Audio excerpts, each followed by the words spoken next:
ne laisse de côté l'essentiel.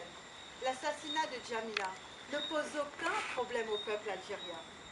Le rire de Djamila, à l'annonce de sa condamnation à mort, que personne n'y s'y trompe, n'est ni bravarde stérile ni inconscience.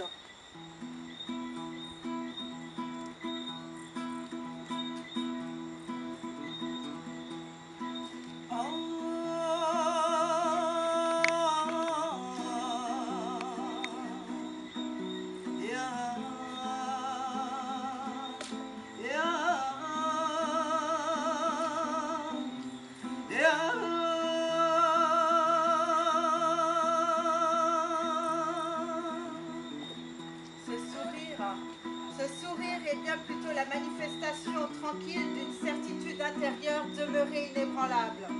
Le peuple algérien n'a manifesté aucune surprise en apprenant la condamnation à mort de Djamila, car il n'y a pas une famille algérienne qui ne soit blessée, endeuillée, décimée au nom du peuple français. Le message de Djamila s'inscrit dans la longue tradition des Algériens tombés pour une Algérie indépendante. Les hommes, des femmes, l'armée nationale, les enfants se sont engagés et ont combattu contre cette guerre implacable, contre la domination étrangère. Georges Arnaud, il y a eu de multiples Djamila torturés, violés, massacrés au nom du peuple français. Il y en aura d'autres et le peuple algérien le sait. Il sait que l'espoir du colonialisme est d'ébranler la volonté nationale uniquement par des exécutions. Des exécutions. ارقصي يا طفلة وادي عيونك دمعة الحب زاد قبل هواكي وما زال يبرى ارقصي يا طفلاتي عيونك دمعة الحب زاد قبل هواكي وما زال يبرى. La caractéristique de la majorité des démocrates français est précisément de ne s'alarmer que sur quelques cas individuels, juste bon à arracher une larme ou à provoquer par-ci par-là une crise de conscience. Juste bon à arracher une larme ou à provoquer de petites crises de conscience. On mesure ici la réalité du retard historique de la conscience française à la lutte pour le respect des libertés individuelles et les droits de l'homme. Si féconde il y a 2 siècles, elle n'arrive pas à substituer la lutte pour les droits des peuples.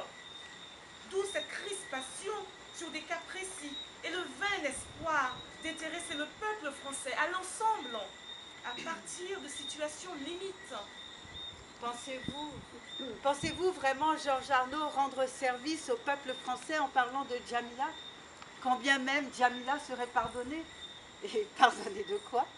Et si elle était graciée, est-ce que la lutte du peuple algérien et la répression faite par le peuple français changerait-elle de forme? Il est vrai, Georges Arnaud, que votre livre a été écrit pour un public français. Il est vrai aussi qu'il existe en France depuis quelque temps des habitudes fascistes dont font les frais certains écrivains. À cause de tout cela, Georges Arnaud, votre initiative reste courageuse. Mais ce qui est essentiel, voyez-vous, Georges Arnaud, c'est de ne pas brouiller les cartes. Non. Il ne faut pas présenter Djamila comme une pauvre petite fille victime de la méchanceté française. Non. Djamila, c'est une patriote algérienne, consciente, organisée au sein du Front National de Libération. Elle ne demande ni commisération ni pitié.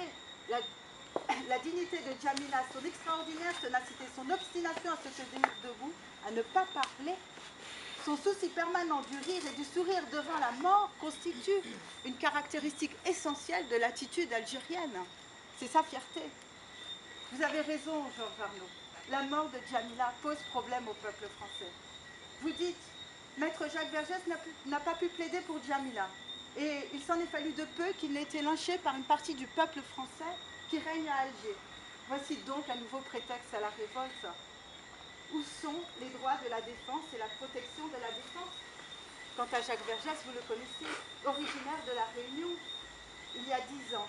Des centaines d'ouvriers et d'étudiants algériens manifestent leur solidarité à un parent de Maître Vergès d'un complot colonialiste à La Réunion.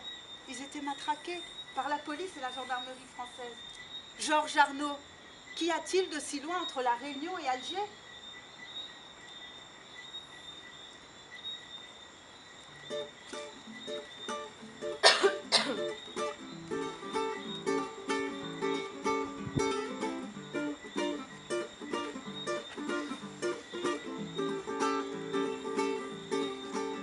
Pourquoi cette fanfare quand les soldats par 4 attendent les massacres sur le quai du Gnegard?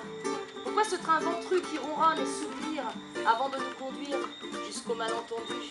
Pourquoi les chants, les cris des foules venues fleurir, ceux qui ont le droit de partir au nom de leurs conneries?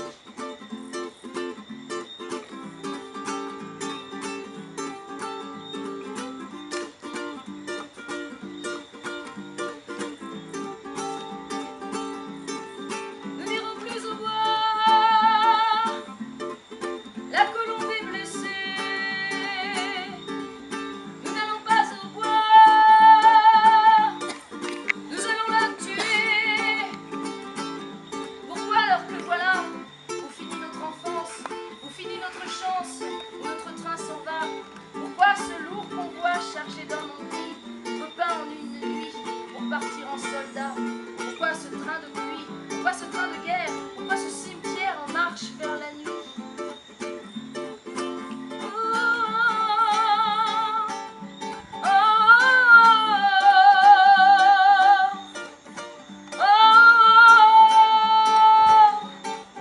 Nous n'irons plus au bois. La colombe est blessée. Nous n'allons pas au bois.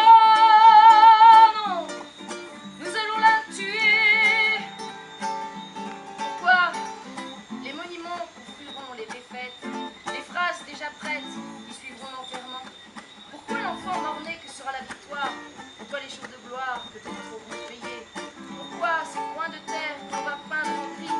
Puisque c'est au fusil qu'on éteint la lumière.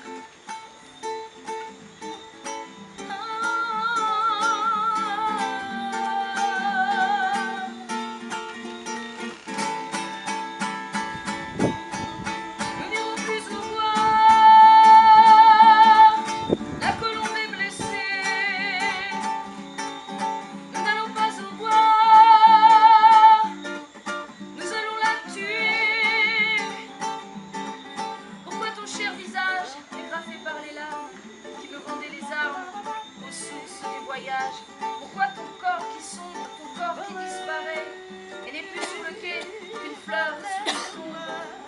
Pourquoi ces prochains jours où je devrais penser à ne plus m'habiller que d'une moitié d'amour, une moitié d'amour?